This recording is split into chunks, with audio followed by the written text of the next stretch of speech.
ونستغفره ونعوذ بالله من شرور أنفسنا ومن سيئات أعمالنا من يهده الله فلا مضل له ومن يضلل فلا هادي له وأشهد أن لا إله إلا الله وحده لا شريك له وأشهد أن محمدا عبده ورسوله يا أيها الذين آمنوا اتقوا الله حق تقاته ولا تموتن إلا وأنتم مسلمون يا أيها الناس اتقوا ربكم الذي خلقكم من نفس واحدة وخلق منها زوجها وبث منهما رجالا كثيرا ونساء واتقوا الله الذي تساءلون به والأرحام إن الله كان عليكم رقيبا يا أيها الذين آمنوا اتقوا الله وقولوا قولا سديدا يصلح لكم أعمالكم ويغفر لكم ذنوبكم ومن يطع الله ورسوله فقد فاز فوزا عظيما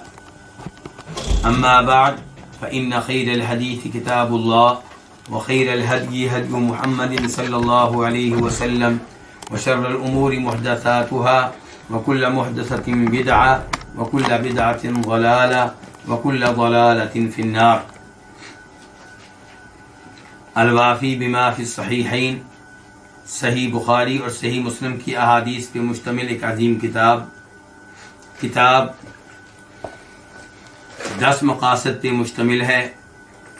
ان میں سے 9واں مقصد ہم پڑھ رہے ہیں اور یہ 9واں مقصد ان احادیث پہ مشتمل ہے جن کا تعلق تاریخ سے ہے، نبی علیہ السلام کی سیرت سے ہے اور دیگر کئی شخصیات کے مناقب و فضائل سے ہے.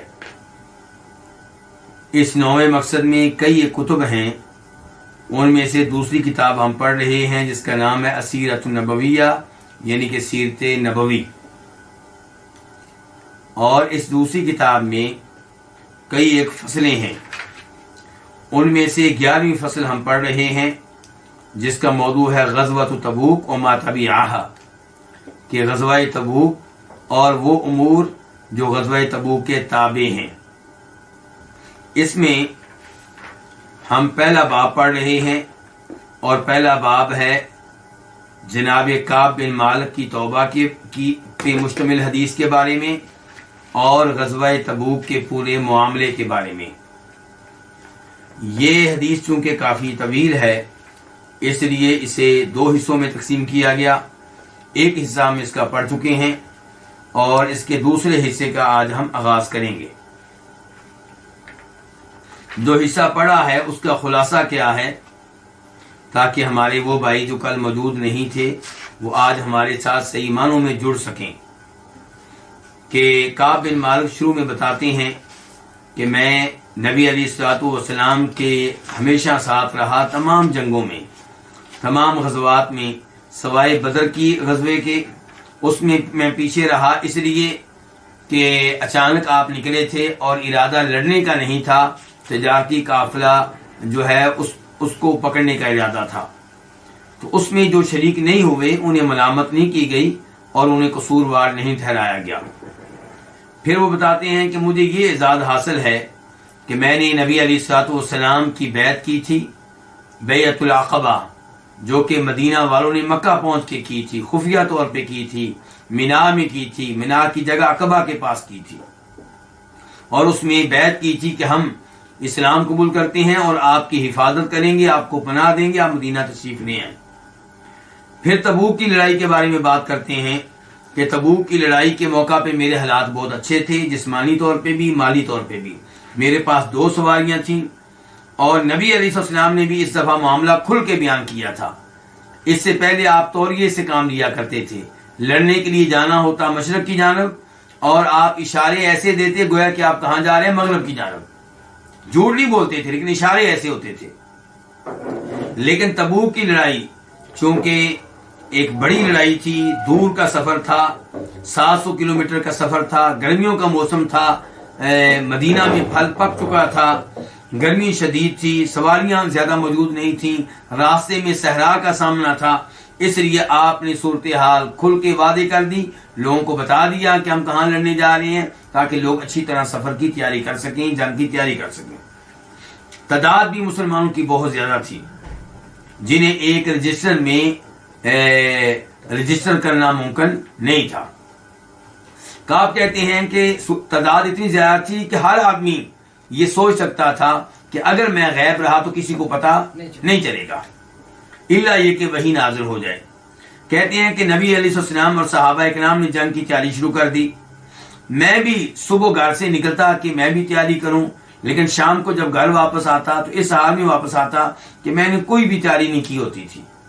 دن گزرتے رہے، نبی علیہ السلام اور آپ کے صحابہ کرام نکل کھڑے ہوئے، اور میں نے سوچا کوئی مسئلہ نہیں ہے، حالات میرے اچھے ہیں، میں بعد میں مدینہ سے نکلوں گا اور لشکر کو جا ملوں گا۔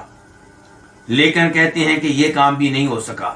کہتے ہیں اب میں مدینہ میں جب نکلتا تو میں دیکھتا کہ کون کون لوگ مدینہ میں باقی رہ گئے ہیں، تو مجھے یا تو وہ لوگ نظر آتے جو جن پہ منافقت کی تہمت ہوتی، یا وہ لوگ نظر آتے جن کو اللہ نے معذور قرار دیا تھا، مثال کے طور پہ نبینہ قسم کے لوگ، لنگڑے قسم کے لوگ وغیرہ وغیرہ۔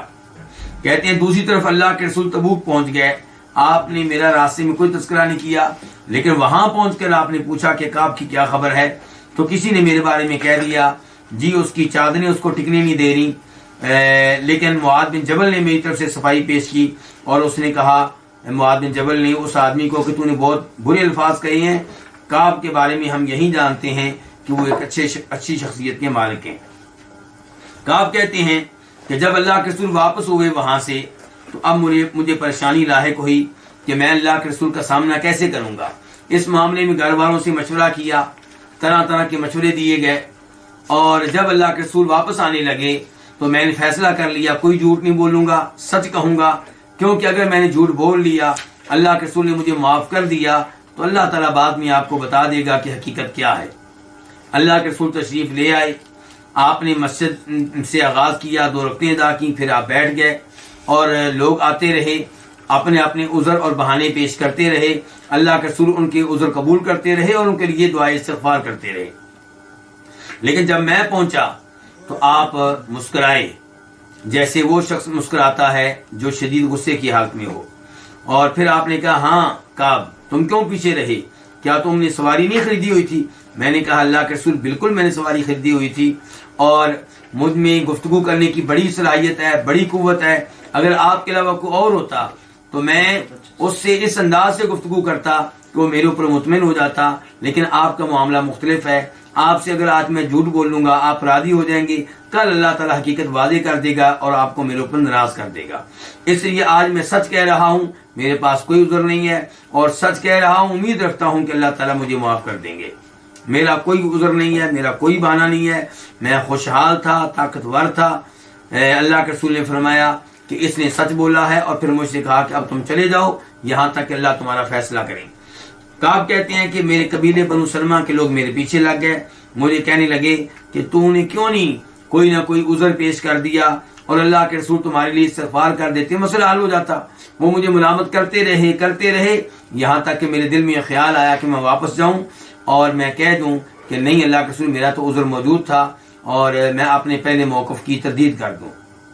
لیکن پھر میرے دل میں ایک بات آئی، میں نے ان سے پوچھا مجھے بتاؤ کیا میری طرح کسی اور نے بھی ایسا جواب دیا ہے؟ تو انہوں نے کہا بالکل 2 لوگ ہیں، ایک مرارہ بن ربیع الامری اور ایک ہلال بن امیہ واقفی۔ کعب کہتے ہیں انہوں نے 2 ایسے لوگوں کے نام لیے تھے جو بدر کی لڑائی میں شریک ہونے کا اعزاز حاصل کر چکے تھے، ان کا نام سن کے مجھے حوصلہ ملا اور میں نے کہا کہ میں واپس نہیں جاؤں گا۔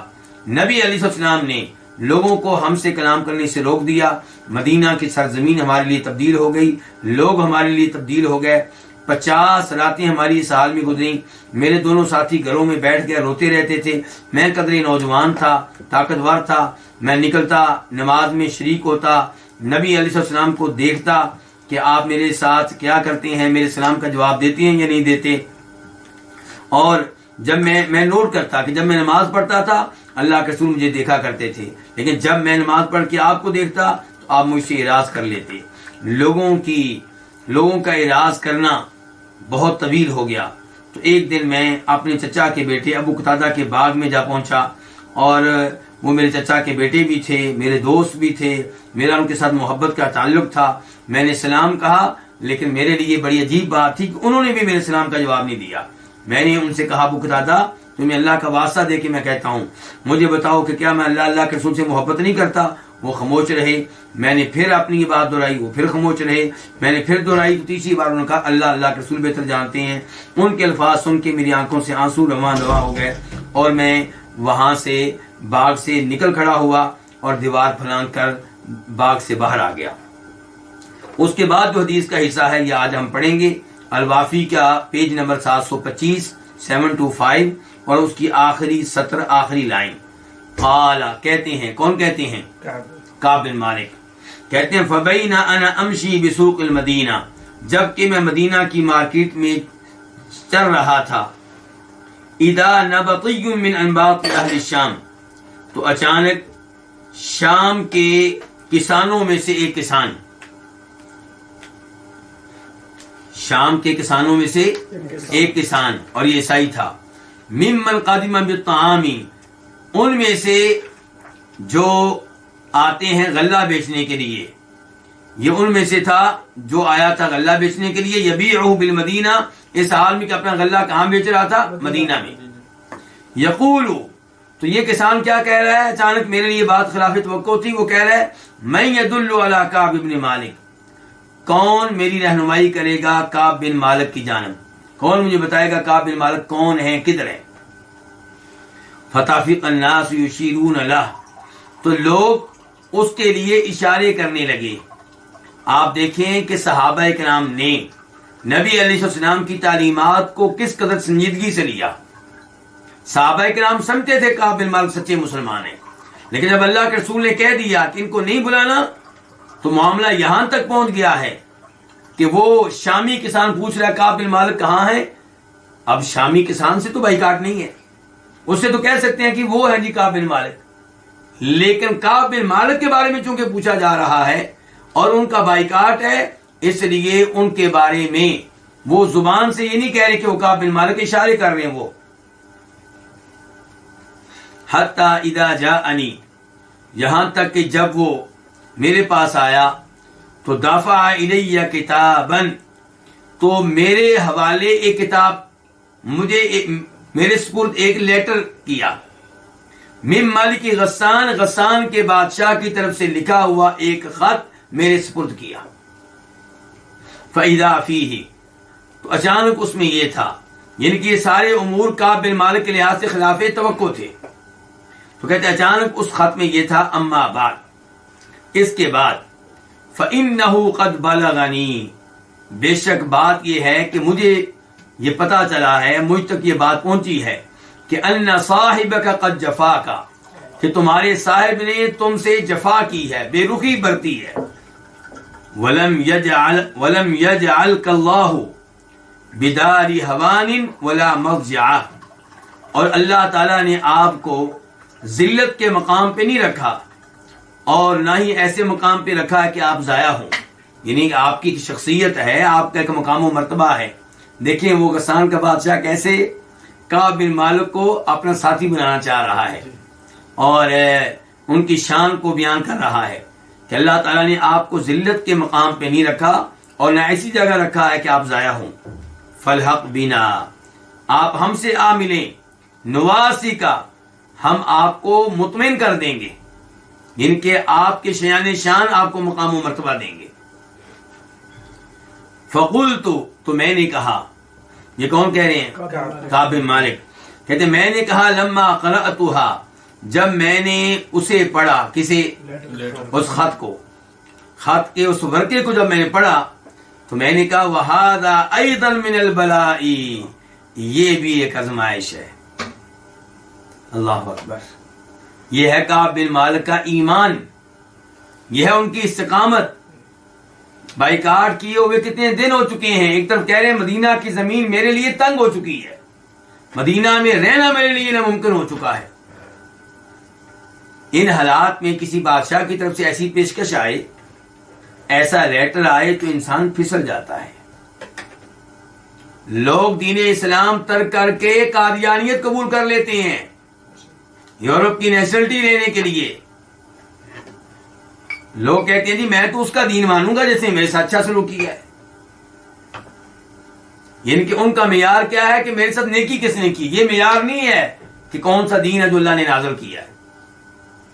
لیکن آپ داد دیجئے کعب بن مالک کو کہ اتنے دنوں سے بائیکاٹ جاری ہے، پھر بھی اسلام اور ایمان پہ پختہ ہیں، ورنہ چاہتے تو لیٹر آنے سے پہلے پہلے ہی وہ منافقوں کی صف میں شامل ہو جاتے، ان کے ساتھ اٹھنا بیٹھنا شروع کر دیتے، اور اگر منافقوں کے ساتھ اٹھنا بیٹھنا شروع کرتے تو انہوں نے ان کو کمپنی دینی تھی، انہوں نے خفیہ طور پہ ان کے ساتھ گفتگو بھی کرنی تھی، مجالس بھی بپا کرنی تھی، لیکن انہوں نے یہ تو برداشت کر لیا کہ پورا مدینہ میرا بائیکاٹ کرے، کوئی بھی مجھ سے بات چیت کرنے کے لیے تیار نہ ہو، لیکن منافقین کے ساتھ اٹھنا بیٹھنا قبول نہیں کیا۔ دوسری جانب غسان کے بادشاہ کا لیٹر آیا ہے تو اللہ نے نور دیا ہے، ایمان دیا ہے، جس کی روشنی میں ان کے کان کھڑے ہو گئے ہیں اور کہتے ہیں کہ یہ آزمائش ہے۔ تو انسان کی آزمائش کبھی ہوتی ہے کس کے ذریعے؟ مصیبتوں کے ذریعے، مشکلات کے ذریعے، اور کبھی عہدوں کے ذریعے، مال کے ذریعے، لالچ کے ذریعے۔ تو یہاں پہ ان کو لالچ دیا جا رہا ہے۔ کہتے ہیں فَتَيَمَّمْتُ بِهَا التَّنُّورَ، میں نے اس لیٹر کو لے کر ایک تنور کا قصد کیا، فَسَجَرْتُهُ بِهَا، تو میں نے اس کو جلا دیا، میں نے اس میں جلا دیا بِهَا، اس لیٹر کو کس میں جلا دیا؟ اس تنور میں۔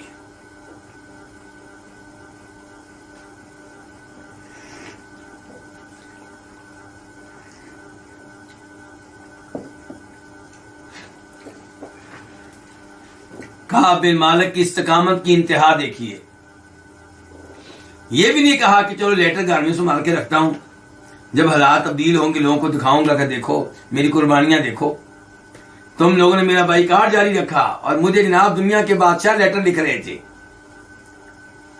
یقین نہیں آتا تو دیکھ لو، لیکن میں پھر بھی تمہارے دین پہ رہا۔ کوئی احسان جتانے والے بنتے کسی نہ کسی کے اوپر، کوئی اپنے کارنامے بتاتے، لیکن نہیں، لیٹر لیا ہے تنور میں ڈال کے اس کی کہانی ختم کر دی ہے۔ اور آپ جانتے ہیں ایسی چیز گھر میں پڑی رہے تو کبھی بھی فتنہ بن سکتی ہے، ایسی پیشکش اگر گھر میں رہے تو کبھی بھی فتنہ بن سکتی ہے، شیطان آپ کے ساتھ ہے۔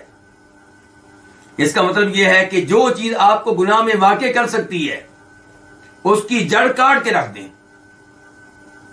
جب اس آدمی نے سچی توبہ کی تھی جس نے 100 قتل کیے تھے، تو عالم دین نے کیا کہا تھا کہ اپنا وطن چھوڑ دو، اپنا شہر چھوڑ دو، یہاں پہ نہیں رہنا، یہاں پہ رہو گے دوبارہ تم گناہوں میں واقع ہو جاؤ گے، فلاں علاقے میں چلے جاؤ، فلاں شہر میں چلے جاؤ، یعنی کہ گناہ کی جڑ کو کاٹ کے رکھ دو۔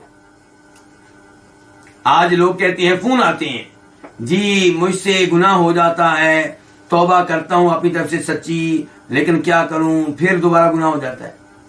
بھی آپ توبہ کرتے ہیں لیکن آپ کے موبائل میں ان لوگوں کے نمبرز رہتے ہیں جن سے رابطہ کر کے آپ گناہ تک پہنچتے ہیں۔ آپ یہ نمبر کیوں نہیں ختم کرتے؟ ان کو ڈیلیٹ کیوں نہیں کرتے؟ وہ محلہ کیوں نہیں چھوڑتے؟ وہ شہر کیوں نہیں چھوڑتے جس محلے اور شہر میں آپ کو پتا ہے کہ مجھ سے گناہ سرزد ہو جاتا ہے؟ آپ اپنا ماحول تبدیل کریں۔ تو کعب بن مالک نے لیٹر کو جلا کر اس فتنے کی جڑ کو کاٹ کے رکھ دیا ہے۔ کہتے ہیں حتی اذا مضت 40 لیلۃ من ال50، یہاں تک کہ جب 50 میں سے 40 راتیں گزر گئیں، اذا رسول اللہ صلی اللہ علیہ وسلم یاتینی، اچانک نبی علیہ الصلوۃ والسلام کا قاصد میرے پاس آ رہا ہے۔ رسول کا لفظ یہاں پہ 2 مرتبہ آیا ہے۔ رسول کا لفظی معنی کیا ہوتا ہے؟ قاصد، پیغام لانے والا۔ تو رسول اللہ کہ آپ اللہ کے پیغمبر ہیں، اللہ کے قاصد ہیں، اللہ نے آپ کو رسول بنا کے پیغمبر بنا کے بھیجا لوگوں کی طرف، اور رسول اللہ جس کو اللہ کے رسول نے کعب کے پاس بھیجا ہے۔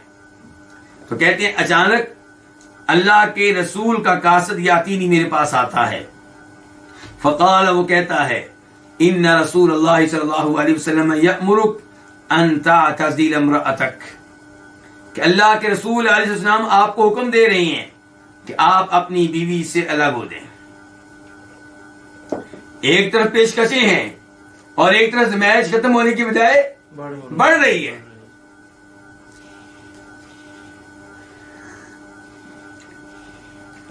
موجودہ زمانے میں آپ اس کی مثال یوں سمجھ سکتے ہیں کہ وہ لڑکے جو آپ کے ساتھ پڑھے اسکولوں میں کالجوں میں، وہ بینکوں میں بڑی اچھی جاب کر رہے ہیں، کچھ یورپ میں چلے گئے ہیں اور وہاں پہ خوب مال کما رہے ہیں، اور آپ اللہ سے ڈرتے ہوئے نہ بینک کی ملازمت کرتے ہیں، نہ یورپ جانے کا نام لے رہے ہیں، اپنے اسلامی غریب ملک میں بیٹھے ہوئے ہیں اور ایک ہلکی پھلکی ملازمت ہے. شیطان آپ کے دل میں وسوسے ڈالتا ہے کہ دیکھو وہ کہاں سے کہاں پہنچ گئے. والدین بھی کئی دفعہ کہہ اٹھتے ہیں کہ تم ایسے ہی عجیب و غریب آدمی ہے، دیکھ تیرے ساتھ والے کہاں سے کہاں پہنچ گئے. کئی دفعہ بیگم بھی کہہ دیتی ہے، بچے بھی کہہ دیتے ہیں. تو انہی حالات میں جب کہ آپ پہلے سے پریشان ہو، جو ہلکی پھلکی جاب ہو وہ بھی چلی جائے تو پھر کیا بنے گا. تو یہ ہوا کعب بن مالک کے ساتھ کہ پہلے ہی ازمائشوں میں مبتلا ہیں اور لوگ سکھا رہے تھے کہ کوئی نہ کوئی جھوٹ بول کے اللہ کے رسول کے غضب سے بچ جاؤ، بہانہ پیش کر لو کہ تبوک کی لڑائی میں اس لیے نہیں جا سکا. ان کی بات نہیں مانی، اوپر سے بائیکاٹ شروع ہو گیا ہے، اور بائیکاٹ شروع ہونے کے بعد لیٹر آیا غسان کے بادشاہ کا، اپنی طرف سے اتنی بڑی قربانی دی ہے کہ اس کے لیٹر کو جلا کے رکھ دیا ہے. بجائے اس کے کہ اس پہ شاباش ملے، بجائے اس کے کہ بائیکاٹ کے ختم ہونے کا اعلان ہو، بائیکاٹ میں کیا کر دیا گیا. یعنی کہ دنیا تو پہلے بلانے کے لیے تیار نہیں ہے کہ بیگم تھی، کہا جا رہا ہے اس سے بھی لگ جاؤ. فقلت، کہتے ہیں میں نے کہا، اطلقها ام ماذا افعل، اسے طلاق دے دوں یا پھر کیا کروں. یعنی کہ الگ ہو جاؤ، اس سے کیا مطلب ہے. اللہ کے رسول نے کہا میں اپنی بیوی سے الگ ہو جاؤں، کیا مطلب اس کو ہمیشہ کے لیے چھوڑ دوں، طلاق دے دوں یا کیا کروں. قال، قاصد نے کہا لا، نہیں طلاق نہیں دینی، بل اعتزلها، بلکہ اس سے الگ ہو جاؤ، ولا تقربها، اور اس کے قریب نہیں جانا، اس سے کوئی تعلق قائم نہیں کرنا. وارسل الى صاحبي مثل ذلك، اور آپ نے میرے دو ساتھیوں کی طرف بھی ایسا ہی پیغام بھیجا. کون سے دو ساتھی؟ مرارہ بن ربی اور ہلال بن امیہ الواقفی. کہتے ہیں فقلت لامرأتی، تو میں نے اپنی بیوی سے کہا، الحقی باہلک، اپنے گھر والوں کے پاس چلی جاؤ، اپنے گھر والوں اپنے گھر والوں کو جا ملو. فتکونی عندہم، تو ان کے پاس رہو، حتی یقضی اللہ فی ھذا الامر، یہاں تک کہ اللہ تعالیٰ اس معاملے کا فیصلہ کر دے. یہاں پہ اللہ کے رسول نے کیا کہا تھا؟ اپنی بیوی سے الگ ہو جاؤ. اور انہوں نے اپنی بیوی سے کیا کہا؟ اپنی بیوی سے کیا کہا؟ اپنے والدین کے ساتھ جا ملو، اپنے والدین کے پاس چلی جاؤ. یہاں سے علماء کرام نے ایک اصول اخذ کیا ہے، کیا کہ اگر کوئی اپنی بیوی کو لفظ طلاق کے ساتھ واضح طور پہ طلاق نہیں دیتا تو وہاں پہ اس کی نیت کا اعتبار ہوگا. اس کو کہتے ہیں کنایا کے الفاظ. کیا کہتے ہیں؟ اشارہ کنایا. ایک ہے واضح طلاق، وہ کیا ہے میں تمہیں طلاق دیتا ہوں، یہ کیا ہے واضح طلاق. اور ایک یہ کہ جاؤ اپنے گھر چلی جاؤ، میرے گھر سے نکل جاؤ، تم میری طرف سے فارغ ہو، تم میری طرف سے آزاد ہو. یہ جو الفاظ ہیں کیا یہ طلاق ہے؟ ان الفاظ کو کیا کہتے ہیں؟ کنایا. یہ صریح طلاق کے الفاظ نہیں ہیں، یہ اشارے کنائے، یہ اشارہ کنایا ہے طلاق کا. تو جب اس انداز سے کوئی اپنی بیوی کوئی ایسے الفاظ استعمال کرے تو اس کے ان الفاظ کو ہم طلاق شمار کریں گے یا نہیں کریں گے، یہ سوال ہے. تو یہاں پہ اصول یہ ہے کہ یہ الفاظ ادا کرنے والے کی نیت کا اعتبار ہوگا. اگر کہا کہ تم میری طرف سے فارغ ہو اس نیت سے کہ تمہیں طلاق ہے تو طلاق ہو جائے گی. اور اگر وہ یہ کہے کہ میں نے ڈرانے کے لیے کہا تھا، طلاق سے بچنے کے لیے تو میں نے یہ الفاظ کہے ہیں، اگر طلاق دینا ہوتی تو میں سیدھا کہتا تمہیں طلاق ہے. طلاق سے بچنے کے لیے میں کہتا رہا ہوں تم میری طرف سے آزاد ہو، تم میری طرف سے فارغ ہو. مقصد کیا تھا؟ ڈرانا، دھمکی دینا. تو پھر اس صورتحال میں طلاق نہیں ہوگی. تو یہاں پہ یہ الفاظ ادا کرنے والے کی نیت کا اعتبار ہوگا, یہ الفاظ ادا کرنے والے کی نیت کا اعتبار ہوگا. لیکن دوسرا آدمی کہتا ہے کہ جی میں نے اپنی بیوی سے کہا تھا تمہیں طلاق ہے, لیکن میری نیت یہ تھی کہ طلاق نہیں ہے, تو وہاں پہ ہم کہیں گے نیت تمہاری جو بھی ہو طلاق ہوگی. کیونکہ فرماتے ہیں نبی علیہ الصلوۃ والسلام 3 چیزیں ایسی ہیں جو مزاح کی حالت میں بھی واقع ہوتی ہیں اور سنجیدہ حالت میں بھی واقع ہوتی ہیں. ان میں سے ایک کیا ہے؟ طلاق. تمہاری جو بھی نیت تھی تمہاری نیت کا اعتبار نہیں ہوگا. لیکن یہ الفاظ جو کنایا کے الفاظ ہیں, تم میری طرف سے فارغ ہو, تم میری طرف سے آزاد ہو, میرے گھر سے نکل جاؤ, اپنے والدین کے پاس چلی جاؤ, ایسے الفاظ میں کہنے والے کی نیت کا اعتبار ہوگا. اگر وہ کہتا ہے کہ میری نیت طلاق کی تھی تو ہم فتویٰ دیں گے طلاق ہو گئی ہے. اگر وہ کہتا ہے کہ میری نیت طلاق دینے کی نہیں تھی, ہم کہیں گے طلاق نہیں ہوئی.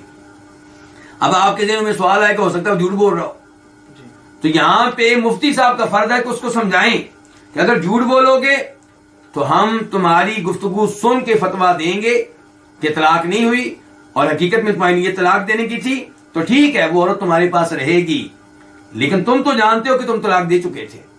تو اب تم جو اس کے ساتھ تعلق قائم کرو گے وہ میاں بیوی والا تعلق نہیں ہوگا, بدکاری کا تعلق ہوگا, زنا کا تعلق ہوگا. یہ خبردار کر دینا چاہیے. قال کعب کہتے ہیں فجاءت امرأۃ ہلال ابن امیہ رسول اللہ صلی اللہ علیہ وسلم, ہلال بن امیہ کی بیوی نبی علیہ السلام کے پاس آئی. فقالت, اور اس نے کہا یا رسول اللہ, اے اللہ کے رسول,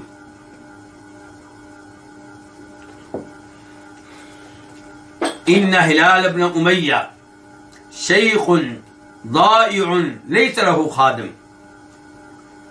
ہلال بن امیہ کے بارے میں کوئی شک و شبہ نہیں کہ شیخ, وہ بوڑھے ہیں, ضائع, ضائع ہو جانے والے ہیں. کیا مطلب؟ اگر ان کو کوئی نہیں سنبھالے گا تو اپنے آپ کو سنبھال نہیں سکیں گے, ہلاک ہو جائیں گے. لیس لہ خادم, ان کی خدمت کرنے والا کوئی نہیں ہے.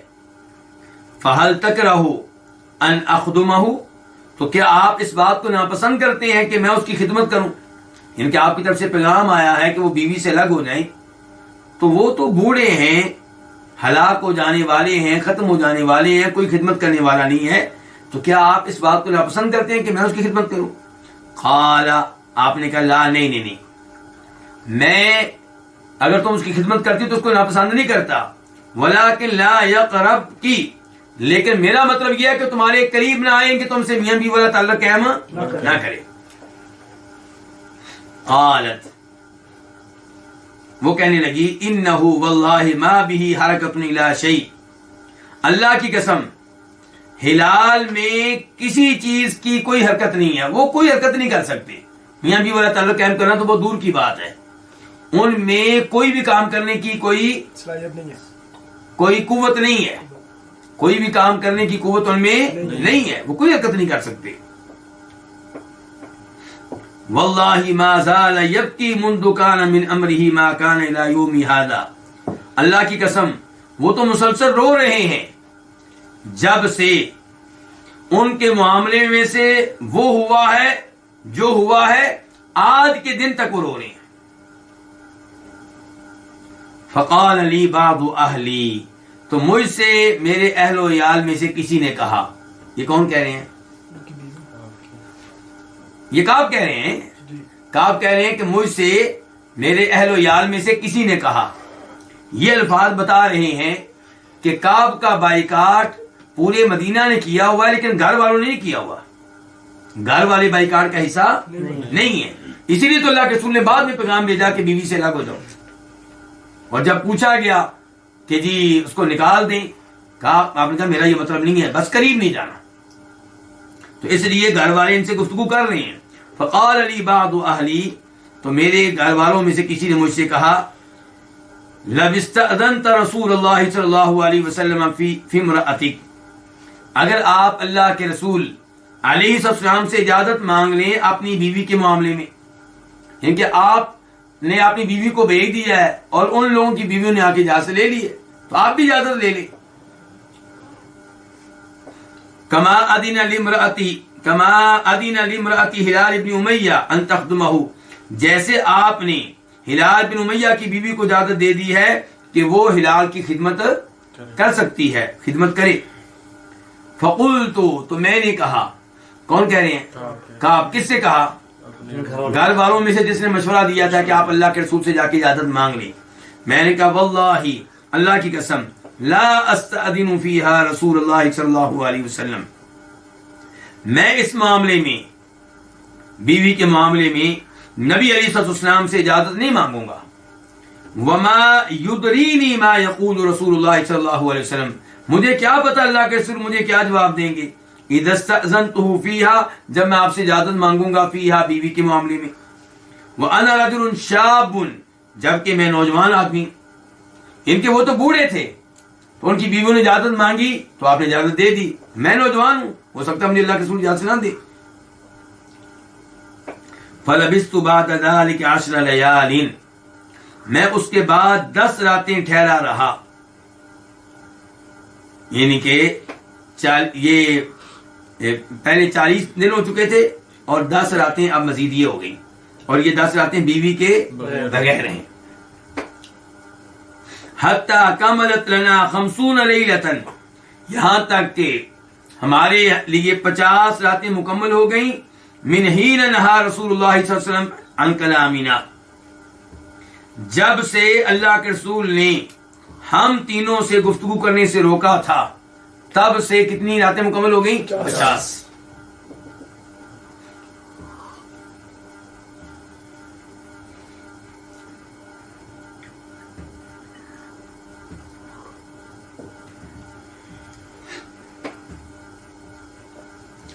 فلما صلیت صلاۃ الفجر صبح 50 لیلہ، جب میں نے 50ویں رات کی صبح فجر کی نماز ادا کی۔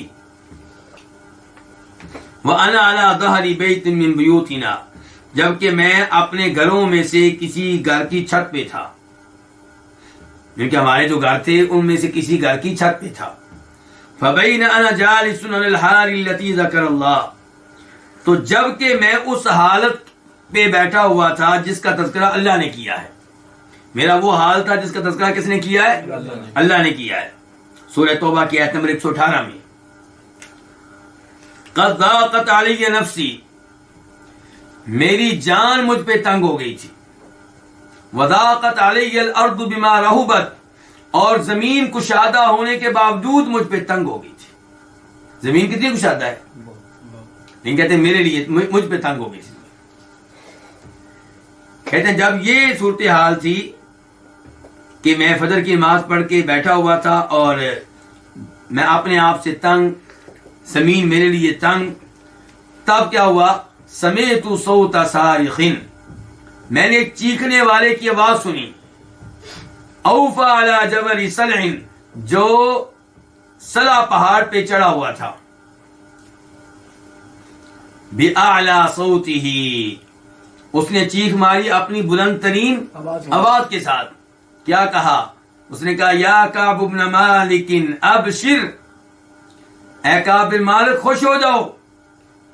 قال، کعب کہتی ہیں فخررت ساجدا، تو میں سجدے کی حالت میں گر پڑا۔ وعرفت، وہ میں نے پہچان لیا، ان قد جاء فرج، کہ آ گئی ہے کیا؟ کشادگی آ گئی ہے، وسعت آ گئی ہے۔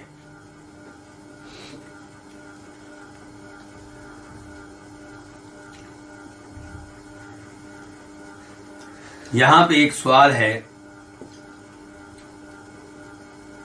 انہوں نے کیا کیا؟ سجدہ شکر۔ اور میں دیکھتا ہوں پاک و ہند میں کسی کو خوشخبری ملے تو سجدہ شکر کی بجائے نماز شکر شروع کر دیتے ہیں۔ کیا شروع کر دیتے ہیں؟ نماز شکر۔ مجھے کئی ایسے یعنی کہ مواقع یاد آ رہے ہیں جن مواقع پہ کئی لوگوں نے خوشی ملنے پہ کیا کیا؟ نماز شکر ادا کی۔ تو کیا نماز شکر خوشخبری ملنے پہ ادا کرنا قرآن و حدیث سے ثابت ہے؟ جواب یہ ہے کہ یہ ثابت نہیں ہے۔ ایک روایت اس بارے میں آتی ہے جسے امام حاکم روایت کرتے ہیں کعب بن عجرہ سے، کعب بن عجرہ کہتے ہیں کہ نبی علیہ السلام نے کعب بن مالک کو حکم دیا، جب ان کی توبہ قبول ہوئی، ان کی اور ان کے ساتھیوں کی توبہ قبول ہوئی، آپ نے حکم دیا کہ 2 رکعتیں ادا کریں۔ تو امام حاکم اس حدیث کو روایت کرتے ہیں، لیکن یہ کیا ہے؟ ضعیف ہے، ثابت نہیں ہے۔ دوسرے نمبر پہ امام ابن ماجہ روایت کرتے ہیں عبداللہ بن ابی اوفا سے کہ نبی علیہ الصلوۃ والسلام کو جب ابو جہل کے سر کی خوشخبری دی گئی کہ وہ مر گیا ہے اور یہ اس کا سر ہے، تو آپ نے 2 رکعتیں ادا کی تھیں۔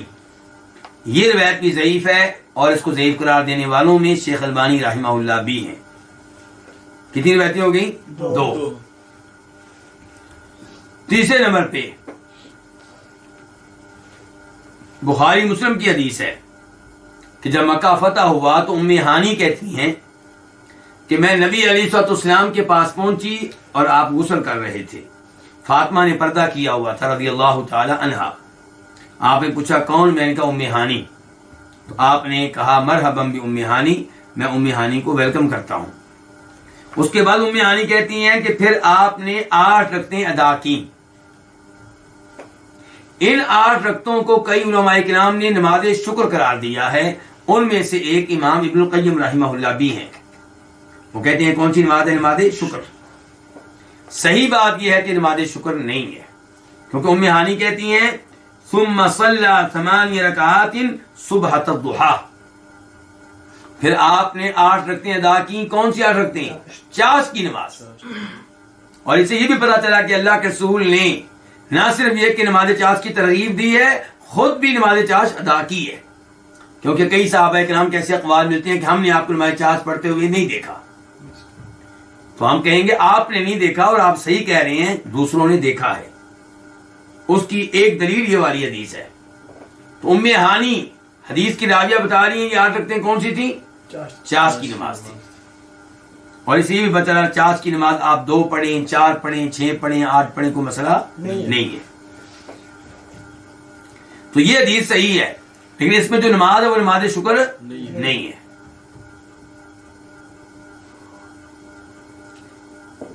اس لیے جب کبھی کوئی خوشی ملے تو کیا کریں؟ سجدہ شکر ادا کریں۔ اور یہاں پہ مجھے ایک اور بات یاد آئی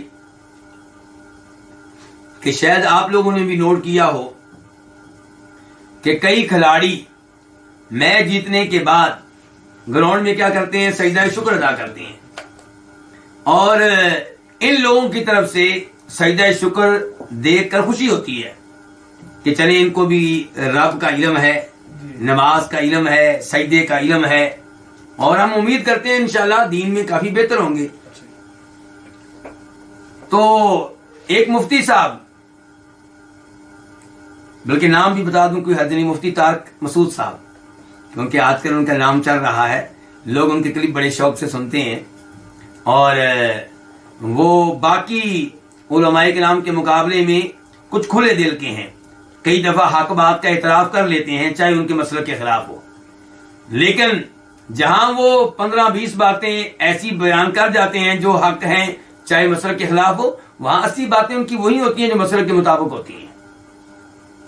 تو اس لیے ان کے کلپ بھی دھیان سے سننے چاہیے، بلکہ عام آدمی کو سننے سے گریز کرنا چاہیے۔ جو دین کا صحیح معنوں میں علم نہیں رکھتا اس کو ایسے علماء کے کلپ سننے سے گریز کرنا چاہیے جو کبھی حق بیان کرتے ہیں اور کبھی باطل، بلکہ عام طور پہ غلط بیان کرتے ہیں، حق چھپا جاتے ہیں مسلک کی خاطر۔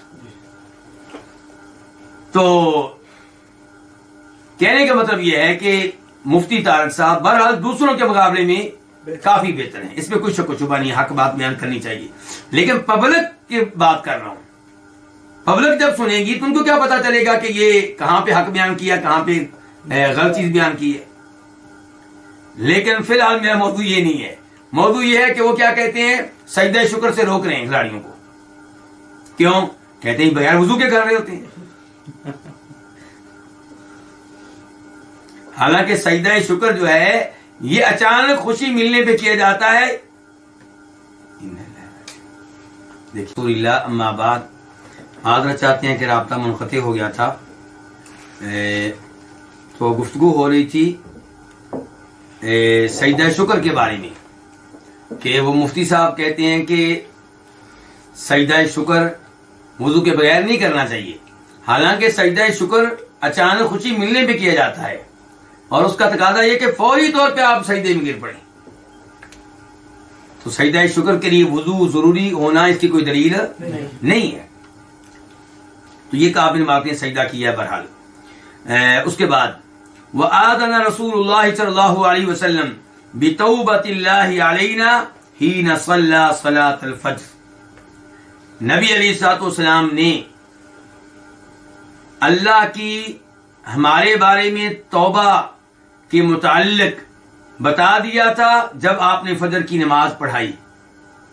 جب آپ نے فجر کی نماز پڑھائی تو لوگوں کو بتا دیا کہ اللہ تعالیٰ نے کعب بن مالک اور ان کے 2 ساتھیوں کی توبہ قبول کر لی ہے. فذهب الناس يبشروننا، تو لوگ نکلے ہمیں خوشخبری دینے کے لیے، تو لوگ ہمیں خوشخبری دینا شروع ہوئے. وذهب قبل صاحبي مبشرون، اور میرے 2 ساتھیوں کی جانب بھی خوشخبری دینے والے گئے. وَرَكَضَ إِلَيَّ رَجُلٌ فَرَسًا، اور میری طرف آنے کے لیے ایک آدمی نے گھوڑے کو دوڑایا. وَسَعَى سَاعٍ مِّنْ أَسْلَمَ، اور اسلم قبیلے کا ایک آدمی پیدل دوڑ پڑا. فَأَوْفَى عَلَى الْجَبَلِ، تو وہ چڑھا کس پہ؟ پہاڑ پہ. کون سے پہاڑ پہ؟ سرا پہاڑ پہ. یہ آپ لوگوں کو پتا ہے کہاں پہ ہے؟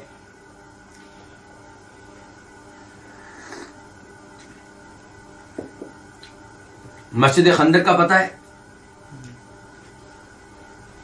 یہ آپ مدینہ گئے ہیں، آپ کو مسجد خندق کا نہیں پتا؟ 7 مساجد کا علم ہے. تو بہرحال مسجد خندق کے ساتھ 7 مساجد کے ساتھ جو بڑا پہاڑ ہے، یہ کون سا پہاڑ ہے؟ یہ سرا پہاڑ ہے. اب آپ جب اس کو دیکھیں گے مسجد خندق کی جانب سے، 7 مساجد کی جانب سے، تو پھر تو مسجد نبوی سے کافی دور ہے. لیکن آپ اس کی دوسری طرف سے دیکھیں جو مسجد نبوی کی جانب، اس کی جانب ہے. جو پہاڑ کی جانب کس جانب ہے؟ مسجد نبوی کی جانب. تو مثال کے طور پہ آپ یوں کریں کہ آپ مسجد نبوی سے نکلیں اس جانب سے جہاں سے زمزم ملتا ہے، جہاں سے زمزم ملتا ہے گھر میں لے جانے کے لیے، اور یہ گیٹ نمبر بنتا ہے تقریباً 13، دیوار کا گیٹ نمبر 13، وال گیٹ نمبر 13. تو وہاں سے آپ نکلیں تو آپ سیدھا چلتے چلے جائیں. گیٹ سے نکلیں تو دائیں بائیں نہ مڑیں، سیدھا چلتے چلے جائیں. تو آپ کے سامنے کیا آ جائیں گے؟ ہوٹل آئیں گے. تو ہوٹلوں کی ایک لائن چھوڑیں، دوسری چھوڑیں، تیسری چھوڑیں، تو اس کے بعد کیا آ جائے گی؟ مین سڑک آ جائے گی. مین سڑک کے ساتھ ہی وہ پل ہے. پل کے بعد جو پہاڑ ہے وہ کیا ہے؟ وہ جبل سرا ہے. وہ کیا ہے؟ جبل سرا ہے. مجھے امید ہے کہ آپ کے ذہنوں میں وہ پہاڑ آ چکا ہوگا. تو اب جب کہنے کا مطلب یہ ہے کہ آپ زمزم کی سائڈ سے نکلیں اور اس پہاڑ پہ آئیں تو پھر بھی دور تو ہے لیکن اتنا دور نہیں ہے. دور اس لحاظ سے ہے کہ پرانی مسجد نبوی تو چھوٹی سی تھی نا، تو وہاں سے آپ جب اب موجودہ مسجد نبوی کے گیٹ نمبر 13 تک پہنچیں گے 1 کلومیٹر تو یہیں بن جائے گا. پھر وہاں سے آگے سڑک تک میرے خیال میں 1 کلومیٹر بن جائے گا. پھر 2 کلومیٹر کے بعد یہ پہاڑ آ جائے گا. تو یہ اسلم قبیلے کا ایک آدمی اس پہاڑ پہ چڑھا.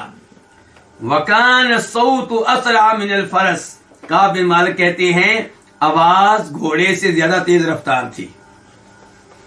آواز گھوڑے سے زیادہ تیز رفتار تھی. فَلَمَّا جَاءَنِي الَّذِي سَمِعْتُ صَوْتَهُ، جب میرے پاس وہ آیا جس کی میں نے آواز سنی تھی، اس حال میں کہ مجھے خوشخبری دے رہا تھا، نزعت له ثوبي، میں نے اس کے لیے اپنی دونوں چادریں اتار دی. دونوں چادریں اتار کے اس کو دے دی. خوشخبری دی اس نے. دیکھیں کعب بن مالک کو خوشخبری کا کتنا انتظار تھا کہ محنت زیادہ کس نے کی ہے؟ جو گھوڑے پہ آ رہے ہیں. لیکن مسئلہ یہ ہے کہ اس کی خوشخبری تو بعد میں ملی ہے، پہلے اس کی ملی ہے، جو پہاڑ پہ چڑھا تھا، تو اس لیے اس کو انہوں نے انعام دیا ہے۔ کہتے ہیں فقط میں نے دونوں کے لیے دونوں چادریں اتار دی، فَكَسَوْتُهُ إِيَّاهُمَا، تو میں نے اس کو یہ دونوں پہنا دی، بِبُشْرَاهُ، اس کے خوشخبری دینے کی وجہ سے، کیونکہ اس نے خوشخبری دی تھی۔ اس سے پتہ چلا کہ جو آپ کو خوشخبری دے اس کو بھی تھوڑا بہت انعام دیں، کم از کم منہ ہی میٹھا کروا دیں، اس کا مٹھائی کھلا دیں اس کو۔ کہتے ہیں واللہ ما املک غیرہما یومئذ، آپ کہیں گے کہ جناب ہمیں خوشخبریاں تو ملتی ہیں لیکن انعام دینے کے لیے ہمارے پاس کچھ ہوتا نہیں ہے۔ اور کعب سے پوچھیں کعب کیا کہہ رہے ہیں، وہ کہہ رہے ہیں اللہ کی قسم ان دنوں میں ان دو چادروں کے علاوہ میں کسی چیز کا مالک نہیں تھا، میری ملکیت میں کوئی چیز نہیں تھی۔ مراد یہ ہے کہ کپڑوں میں سے، کپڑے چادریں میرے پاس یہی دو تھیں، جو چادریں دو تھیں وہ دے دی بس۔ یعنی کہ آپ اس سے کعب بن مالک کی سخاوت دیکھیں اور یہ دیکھیں کہ خوشخبری کو کتنی وہ قیمتی چیز سمجھ رہے تھے، اور کس قدر یعنی کہ انہوں نے اس آدمی کو نوازا ہے کہ اپنی وہ چادریں جو پہنی ہوئی ہیں وہ اتار دی ہیں۔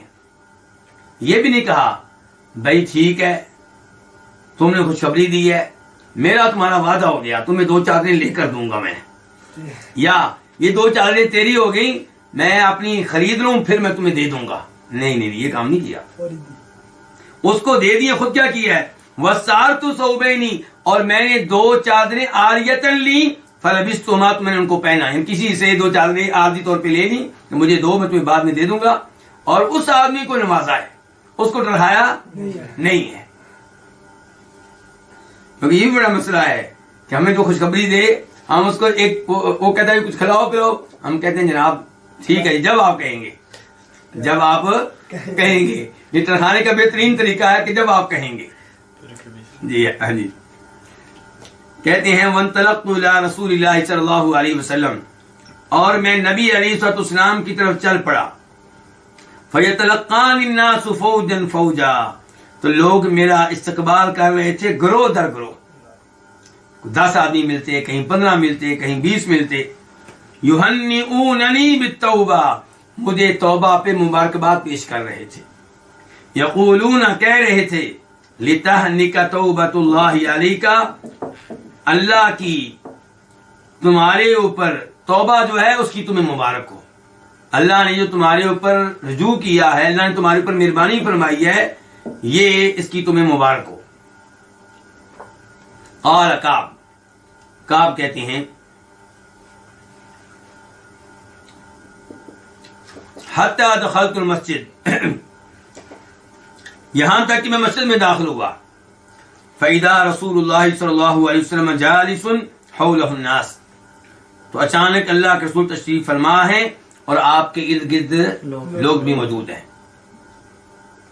فقام الی طلحہ بن عبید اللہ، تو طلحہ بن عبید اللہ اٹھ کر میری طرف آئے۔ یحرولوا، اس حال میں کہ وہ دوڑ رہے تھے۔ حتی صافحنی، یہاں تک کہ انہوں نے مجھ سے مصافحہ کیا۔ وہنأنی، اور مجھے مبارکباد پیش کی۔ واللہ، اللہ کی قسم، ما قام الی رجل من المہاجرین غیرہ، میری جانب کوئی بھی اٹھ کر نہیں آیا، مہاجرین میں سے کوئی بھی آدمی میری طرف اٹھ کر نہیں آیا طلحہ کے علاوہ۔ ان کے باقی لوگوں نے مبارکباد تو دی ہوگی، ایسا نہیں کہ نہیں دی ہوگی، لیکن اس جوش سے اٹھ کر جو آنا ہے وہ کام کس نے کیا ہے؟ طلحہ نے۔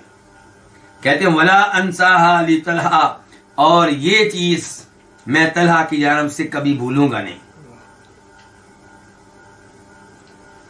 قال کعب، اس سے کیا پتا چلا کہ ایسے موقع پہ جو آپ کے کام آئے، جو آپ کو مبارکباد دے، وہ بھولتا نہیں ہے۔ ہو سکتا ہے مبارکباد دینے والا بھول جائے، لیکن جس کو دی گئی ہے، جس کے اوپر اتنی بڑی آزمائش آئی ہے، آزمائش سے سرخرو ہوا ہے، اس کو مبارکباد دی جائے تو وہ بھولتا نہیں ہے۔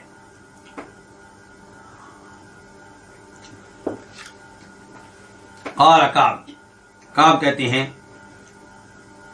فلما سلمت علی رسول اللہ صلی اللہ علیہ وسلم، جب میں نے نبی علیہ السلام کو سلام پیش کیا، قال رسول اللہ صلی اللہ علیہ وسلم، تو فرمایا نبی علیہ السلام نے، وَهُوَ يَبْرُقُ وَجْهُهُ مِنَ السُّرُورِ، جبکہ آپ کا چہرہ خوشی سے چمک رہا تھا، ابشر بخیر یوم مر علیک منذ ولدتک امک، خوش ہو جاؤ اس افضل ترین دن پہ جو تمہارے اوپر آیا ہے جب سے تمہاری ماں نے تمہیں جنم دیا ہے، تب سے تمہارے اوپر یہ افضل ترین دن جو آیا ہے اس کی تمہیں مبارک ہو۔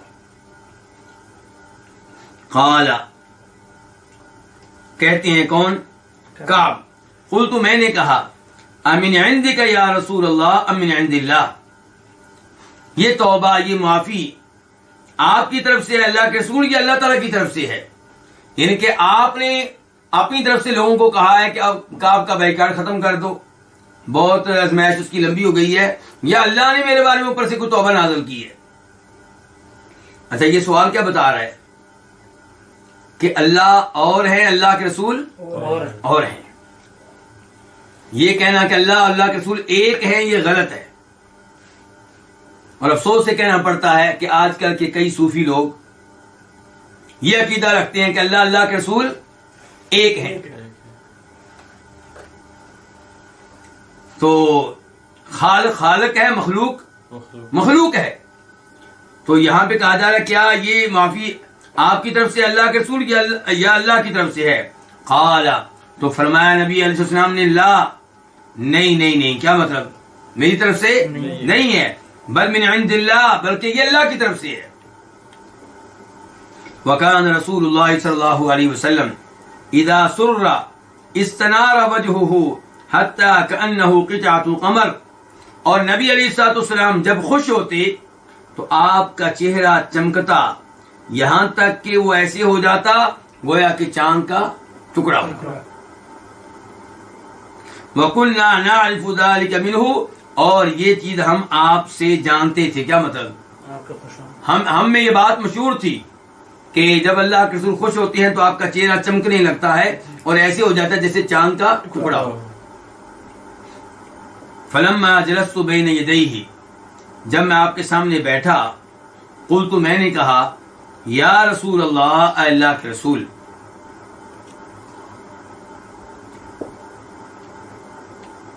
ان من توبتی، بے شک میری توبہ میں سے یہ ہے کہ ان انخلع من مالی، کہ میں اپنے مال سے الگ ہو جاؤں، صدقۃ الی اللہ و الی رسول اللہ، یہ مال اللہ اور اللہ کے رسول کے پاس صدقہ کے طور پہ رہے گا۔ اللہ کی راہ میں صدقہ کر دوں اور اللہ کے رسول کے حوالے کر دوں، اللہ کی راہ میں صدقہ کر دوں اور اللہ کے رسول کے حوالے کر دوں، جہاں پہ آپ نے جس کو لگانا ہے لگائیں، جس کو دینا ہے دیں۔ قال رسول اللہ صلی اللہ علیہ وسلم، تو فرمایا نبی علیہ السلام نے، امسک، ہاں، تو اس سے کیا پتا چلا؟ یہ جملہ جو ہے کیا کہہ رہے ہیں کہ میری توبہ میں سے یہ ہے کہ میں اپنا سارا مال جو ہے اس سے الگ تھلگ ہو جاؤں۔ اس سے پتا چلا کہ کعب نے جو کہا تھا کہ میرے پاس 2 چادروں کے علاوہ کوئی اور چیز نہیں تھی، اس سے مراد یہ ہے کہ لباس میں سے میرے پاس 2 چادروں کے علاوہ کوئی اور چیز نہیں تھی، ورنہ مال تو ہے ان کے پاس۔ قال رسول اللہ صلی اللہ علیہ وسلم، تو اللہ کے رسول نے فرمایا، امسک علیک بعض مالک، اپنے مال کا کچھ حصہ اپنے پاس روکے رکھو، فہو خیر لک، یہ تمہارے لیے بہتر ہے۔ یہ تمہارے لیے کیا ہے؟ بہتر ہے۔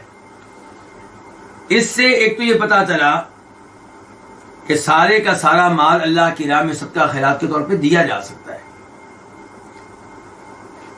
آپ نے سختی سے نہیں روکا، آپ نے مشورے کے انداز میں کہا ہے کہ کچھ نہ کچھ رکھ لو، یہ تمہارے لیے بہتر ہے۔ اور بہتر کیوں ہے؟ کیونکہ فیملی ہے، بچے ہیں، ان کا خرچہ کہاں سے پورا ہوگا؟ بجائے اس کے کہ انسان سارا مال اللہ کی راہ میں دے کر لوگوں سے مانگے، لوگوں سے سوال کرے یا بعد میں پریشان ہو، اس کی بجائے آپ کچھ نہ کچھ مال اپنے پاس رکھیں۔ لیکن اس سب کے باوجود علماء کرام کا فتویٰ یہی ہے کہ اگر کوئی اپنی جوانی کی حالت میں، صحت کی حالت میں، اس وقت نہیں کہ جب موت نظر آ رہی ہو، اس سے پہلے پہلے سارے کا سارا مال اللہ کی راہ میں دینا چاہتا ہے تو کوئی مسئلہ نہیں ہے۔ اگر کسی کا ایمان مضبوط ہے، توکل اللہ پہ مضبوط ہے، اس کو پتہ ہے یہ مال اللہ کی راہ میں دینے کے بعد مجھے پچھتاوا نہیں لگے گا، ندامت نہیں ہوگی، افسوس کا سامنا نہیں کرنا پڑے گا، تو وہ سارے کا سارا مال بھی دے سکتا ہے، کوئی حرج نہیں ہے۔ لیکن اگر اس کو پتہ ہے بعد میں حالات خراب ہوں گے تو پھر سارا مال نہ دے، کچھ نہ کچھ روک لے۔ قلت، میں نے کہا، فإنی امسک سہمی الذی بخیبر، تو میں اپنا وہ حصہ روک لیتا ہوں جو خیبر میں ہے۔ حصے سے کیا مراد ہے؟ زمین ہوئے، یعنی کہ خیبر میں مال غنیمت تقسیم ہوا تھا تو جو حصہ مجھے ملا تھا، تو خیبر والا اپنا حصہ جو ہے وہ میں صدقہ نہیں کرتا، روک لیتا ہوں، باقی میں صدقہ کر دیتا ہوں۔ فقلت، اس کے بعد میں نے کہا، اللہ کے رسول، ان اللہ انما نجانی بالصدق، بے شک اللہ تعالی نے مجھے نجات دی ہے کس کی وجہ سے؟ سچائی کی وجہ سے۔ ان کے کو اور ہوتا ہے کیا کہتا کہ سچائی کی وجہ سے مجھے بڑی مصیبت کا سامنا کرنا پڑا ہے، آئندہ سچ نہیں بولنا، جس سچ بڑا مہنگا پڑتا ہے۔ آج کل لوگ یہی کہتے ہیں نا، لیکن وہ کیا کہہ رہے ہیں؟ اللہ نے مجھے نجات دی ہے کس کی وجہ سے؟ سچائی کی وجہ سے۔ وَإِنَّ مِن تَوْبَتِي، اور بے شک میری توبہ میں سے یہ بھی ہے، ان کے توبہ کی خوشی میں اعلان کر رہے ہیں، میری توبہ کی خوشی میں، میری توبہ میں سے یہ بھی ہے کہ اللہ احدث الا صدقا ما بقیت، کہ میں جب تک زندہ رہوں گا سچ کے علاوہ کچھ نہیں کہوں گا، سچ کے علاوہ کچھ نہیں کہوں گا۔ فواللہ ما اعلم احدا من المسلمین ابلاہ اللہ فی صدق الحدیث منذ ذکرت ذلك لرسول اللہ صلی اللہ علیہ وسلم احسن مما ابلانی۔ اللہ کی قسم، میں مسلمانوں میں سے کسی کو نہیں جانتا کہ اللہ نے اس پہ انعام کیا ہو۔ ابلاہ اللہ کا معنی کیا؟ اللہ نے اس پہ انعام کیا ہو، فی صدق الحدیثی، سچ کہنے کی وجہ سے۔ جب سے میں نے یہ بات اللہ کے رسول سے ذکر کی ہے، جب سے میں نے اللہ کے رسول سے وعدہ کیا ہے کہ میرا وعدہ ہے میں کبھی بھی جھوٹ نہیں بولوں گا، سچ کہوں گا ہمیشہ، تو میں نہیں جانتا کہ مسلمانوں میں سے کسی پہ اللہ نے وہ انعام کیا ہو سچ کہنے کی وجہ سے۔ جب سے میں نے یہ بات اللہ کے رسول سے ذکر کی ہے، احسنا، اس انعام سے بہتر، مما ابلانی، جو انعام اللہ نے میرے اوپر کیا ہے۔ ما تعمدت منذ ذکرت ذلك لرسول اللہ صلی اللہ علیہ وسلم الى یومی ھذا کذبا، میں نے کسی جھوٹ کا قصد نہیں کیا، میں نے کوئی جھوٹ جان بوجھ کر نہیں بولا، جب سے میں نے یہ بات اللہ کے رسول سے ذکر کی ہے آج کے دن تک، آج کے اس دن تک میں نے کوئی بھی جھوٹ جان بوجھ کر نہیں بولا۔ یہ ممکن ہے کہ میں نے کسی چیز کو سچ سمجھا ہو، بعد میں پتہ چلا ہو کہ وہ جھوٹ تھی، لیکن میرے نزدیک وہ سچ تھی، لیکن جان بوجھ کر میں نے جھوٹ بولا ہو ایسا کبھی نہیں ہوا۔ وَإِنِّي لَأَرْجُو أَن يَحْفَظَنِيَ اللَّهُ فِي مَا بَقِيتُ، اور بے شک میں امید کرتا ہوں کہ اللہ میری حفاظت فرمائے گا اس عمر میں جو رہ گئی ہے، کہ مجھے اللہ تعالیٰ آئندہ جو عمر رہ گئی اس میں بھی جھوٹ بولنے سے بچائے گا۔ وَأَنزَلَ اللَّهُ عَلَى رَسُولِهِ، اور اللہ نے نازل کی اپنے رسول صلی اللہ علیہ وسلم پہ یہ آیت، اسی موقع پہ یہ آیتیں نازل ہوئی، کون سی؟ لَقَدْ تَابَ اللَّهُ عَلَى النَّبِيِّ وَالْمُهَاجِرِينَ وَالْأَنصَارِ وَالَّذِينَ اتَّبَعُوهُ فِي سَاعَةِ الْعُسْرَةِ مِن بَعْدِ مَا كَادَ يَزِيغُ قُلُوبُ فَرِيقٍ مِّنْهُمْ ثُمَّ تَابَ عَلَيْهِمْ إِنَّهُ بِهِمْ رَءُوفٌ رَحِيمٌ وَعَلَى الثَّلَاثَةِ الَّذِينَ خُلِّفُوا حَتَّى إِذَا ضَاقَتْ عَلَيْهِمُ الْأَرْضُ بِمَا رَحُبَتْ وضاقت عليهم أنفسهم وظنوا أن لا ملجأ من الله إلا إليه ثم تاب عليهم ليتوبوا إن الله هو التواب الرحيم يا أيها الذين آمنوا اتقوا الله وكونوا مع الصادقين۔ تو یہ کتنی آیتیں ہوگی؟ 3 آیتیں، یعنی کہ آیت نمبر 117 سے لے کے 119 تک۔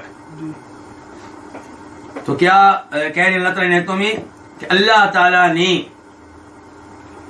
اللہ تعالیٰ نے مہربانی فرمائی، توبہ قبول کی، کس کی؟ نبی علیہ السلام کی اور مہاجرین و انصار کی۔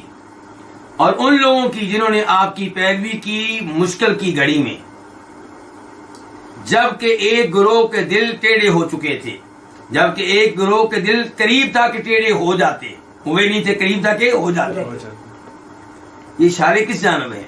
ایک تو اللہ نے یہ کیوں کہا کہ اللہ نے اپنے نبی کی توبہ قبول کی؟ یہ ایسے ہی ہے جیسے اللہ نے کہا ہے سورہ توبہ میں، کیا کہا؟ عفا اللہ عنک لما اذنت لہم، اللہ نے آپ کو معاف کیا، آپ نے ان کو اجازت کیوں دی؟ نبی علیہ السلام نے کئی منافقین کو تبوک کی لڑائی میں جانے سے پہلے ہی اجازت دے دی تھی، ان کے عذر سن کر، ان کے بہانے سن کر۔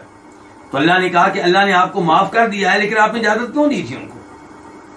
تو آپ کا اجازت دینا یہ بھی اللہ نے کیا کر دیا ہے؟ معاف کر دیا ہے۔ اور مہاجرین و انصار کا مسئلہ کیا تھا کہ اللہ نے ان کو معاف کر دیا ہے کہ تبوک کی لڑائی کے موقع پہ مہاجرین و انصار یہ سارے مخلص مسلمان تھے، جہاد کا شوق رکھنے والے تھے، لیکن آپ جتنے بھی مخلص ہوں، آپ جہاد کا جتنا بھی شوق رکھتے ہوں، کبھی کبھار دل میں وسوسہ آ جاتا ہے۔ کیا وسوسہ؟ کہ میں نے بڑے مثال کے طور پہ جنگیں لڑی ہیں، یہ اتنا لمبا سفر ہے، موسم جو ہے اور پھل جو ہے پک چکا ہے، میں چلا جاؤں گا تو بعد میں میری کھجوروں کا پھل، یہی تو میری آمدنی ہے پورے سال کی، اسی پہ تو گزارا کرنا ہے، تو یہ میں رہنے دیتا ہوں۔ ایسی سوچیں کبھی کبھی کئی لوگوں کے ذہنوں میں آئیں، لیکن ایسا نہیں ہے کہ انہوں نے زبان سے یہ الفاظ ادا کیے ہوں کہ ہم نہیں جائیں گے۔ تو اللہ تعالیٰ کیا کہہ رہے ہیں؟ بعد اس کے کہ ان میں سے ایک گروہ کے دل قریب تھا کہ ٹیڑھے ہو جاتے، کج ہو جاتے، ثم تاب علیہم، لیکن اللہ نے ان پہ رجوع کیا، اللہ نے ان کو پھسلنے نہیں دیا۔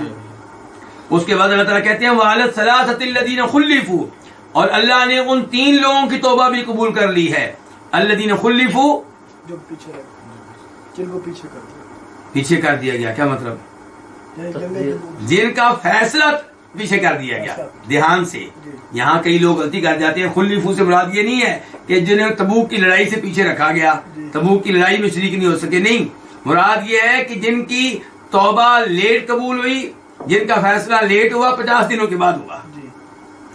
حتی اذا ضاقت علیہم الارض، اللہ تعالیٰ کہتے ہیں یہاں تک کہ جب زمین ان کے لیے تنگ ہو گئی اور ان کے اپنی جانیں ان کے لیے تنگ ہو گئی، وظنوا، اور انہیں یقین ہو گیا کہ اللہ ملجا من اللہ الا الیہ، کہ اللہ کے پاس کوئی پناہ گاہ نہیں ہے اللہ کے علاوہ، اللہ سے بچانے والا اللہ ہی ہے، اللہ سے بھاگ کر اللہ ہی سے کے پاس پناہ لینی ہے۔ ایسا نہیں ہے کہ اللہ پکڑنے پہ آئے تو کوئی اور پناہ دے دے، ایسا ممکن نہیں ہے۔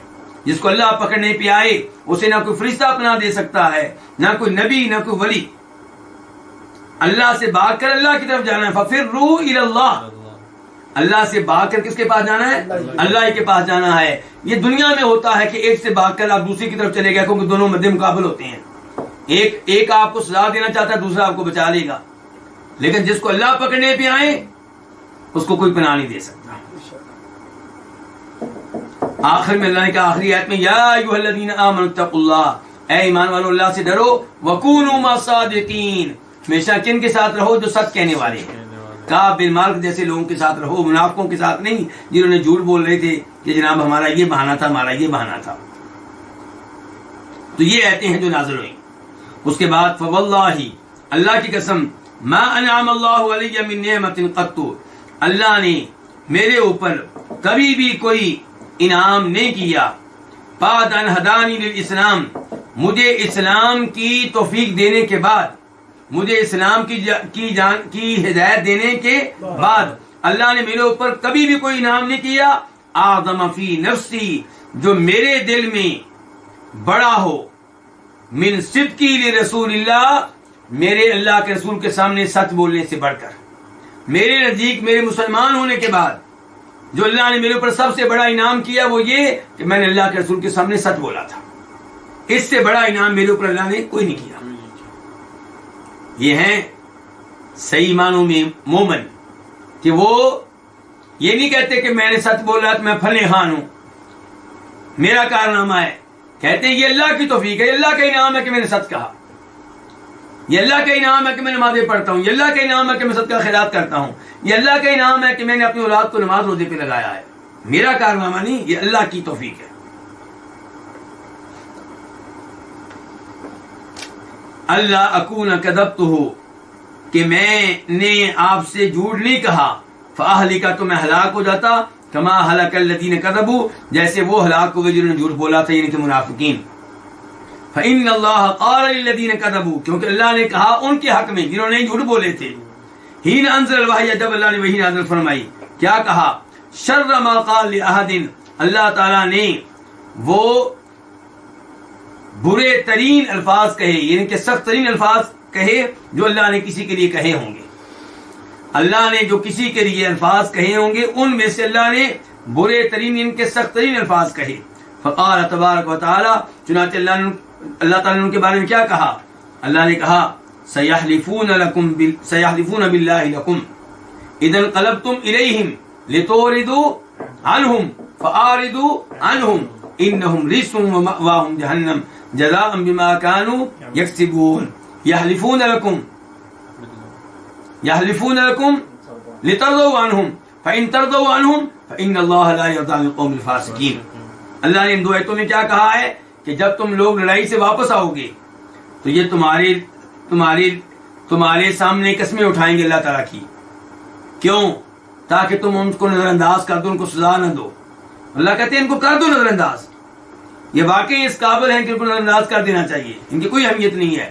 انہم رجس یہ بڑے گندے لوگ ہیں، پلید لوگ ہیں۔ ومأواہم جہنم ان کا ٹھکانہ جہنم ہے، کیوں؟ جزاء بما كانوا یکسبون ان برے اعمال کے بدلے کے طور پہ جو دنیا میں کیا کرتے تھے۔ اللہ تعالیٰ اس کے بعد کہتے ہیں یہ تمہارے لیے قسمیں اٹھائیں گے، کیوں؟ تاکہ تم ان پہ راضی ہو جاؤ۔ اللہ کہتے ہیں تم ان پہ راضی ہو بھی گئے تو یہ وہ فاسق لوگ ہیں کہ اللہ ان پہ راضی نہیں ہوگا۔ تو سخت ترین الفاظ ہیں کہ نہیں ہے؟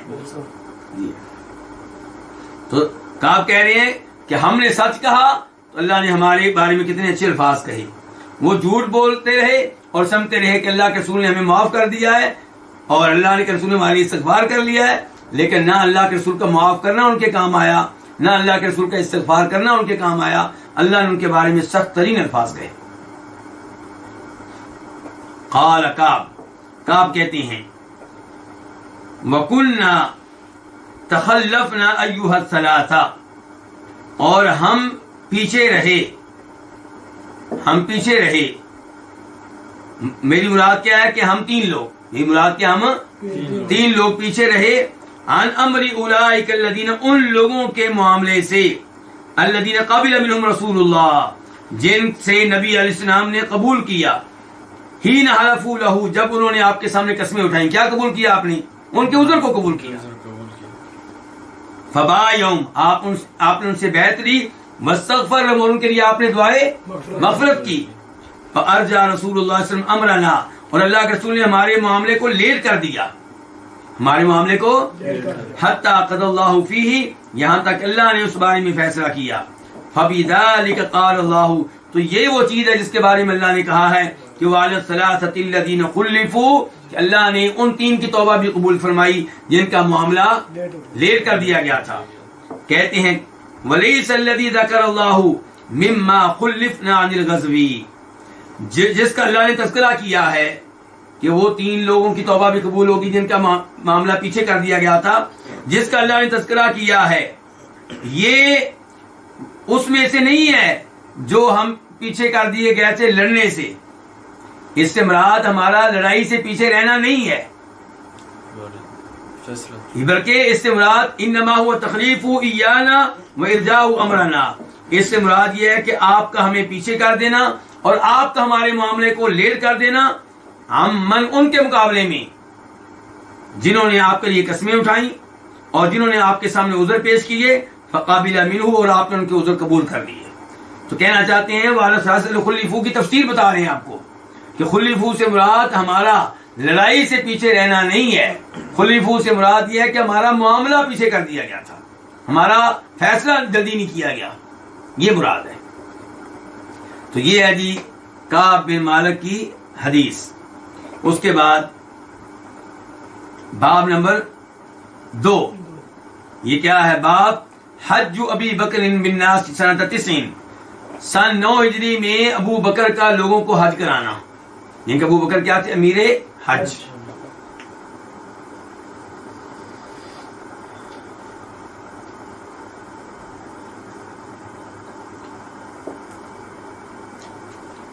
1728 1728 قاف.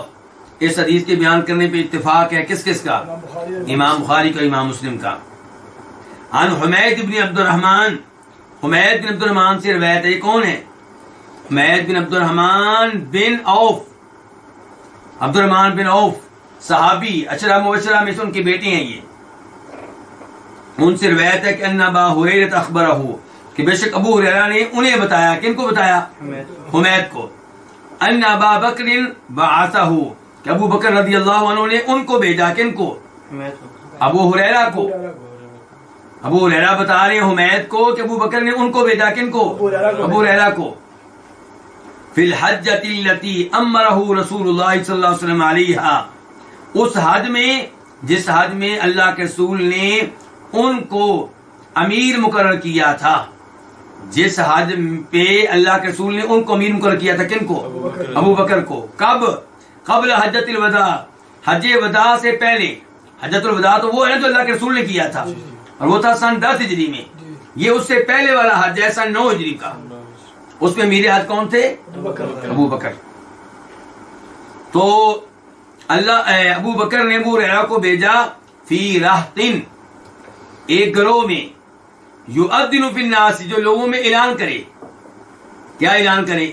کہ اللہ یحجن بعد العام مشرک، کہ اس سال کے بعد کوئی مشرک حج نہیں کر سکے گا. ولا یطوف بالبیت عریان، اور نہ ہی بیت اللہ کا کوئی ننگا شخص طواف کر سکے گا. وفی روایت للبخاری، اور بخاری کی ایک روایت میں ہے کہ قال حمید بن عبد الرحمن، کہ حمید بن عبد الرحمن نے کہا، یہ وہی ہے حمید بن عبد الرحمن بن عوف. ثم اردف رسول اللہ صلی اللہ علیہ وسلم علیًا، پھر بھیجا نبی علیہ الصلوۃ والسلام نے کس کو؟ علی کو. یعنی کہ پہلے ابو بکر وغیرہ جا چکے ہیں، بعد میں اللہ کے رسول نے پیچھے سے کس کو بھیجا؟ علی کو بھیجا. فامرہ، تو علی کو حکم دیا، ان یؤذن ببراءۃ، کہ وہ برات والا اعلان کر دیں. برات والا اعلان کیا ہے؟ سورہ توبہ کی ابتدائی 2-3 آیتیں. براءۃ من اللہ ورسولہ الی الناس یوم الحج الاکبر ان اللہ بریء من المشرکین ورسولہ، کہ اللہ کے رسول کی طرف سے یہ اعلان ہونا چاہیے حج میں. اور کب؟ حج اکبر میں اعلان ہونا چاہیے. حج اکبر کس کو کہتے ہیں؟ حج اکبر کہتے ہیں ہر حج کو، کیونکہ عمرہ کیا حج اصغر، تو ہر حج کیا حج اکبر.